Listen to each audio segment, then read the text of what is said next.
Welcome viewers, Dr. JWAU. I never won. The things you started selling. Have you ever sold something you once worked hard to own?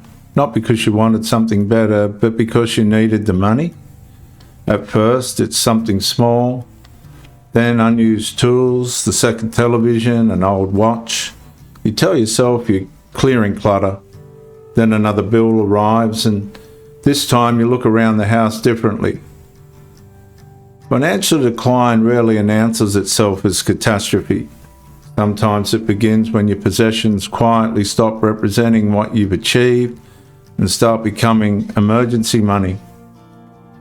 You photograph the item, write the description, choose a price lower than you wanted because you need it gone quickly, and a stranger arrives and hands you cash. For them, it's a bargain. For you, it might represent 10 years of your life. You watch them drive away with it, then you pay the electricity bill, get some shopping. Nothing dramatic happened. You survived another week just. Months later, something else goes. The camping equipment because holidays aren't happening anymore. The second car because registration has become too expensive. The jewellery kept for special occasions, that's gone. The instruments nobody plays because lessons stopped years ago. Eventually the house contains fewer reminders of what you built. Even replacement changes. When something breaks, you don't ask which model is best. You ask whether you can live without it. And the incremental losses become humiliating because nobody sees the history attached to them.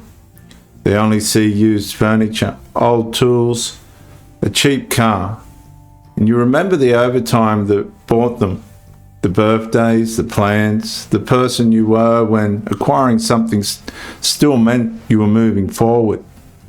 Then one evening you stand in a room that looks strangely empty and understand what happened. You didn't sell your possessions to simplify your life.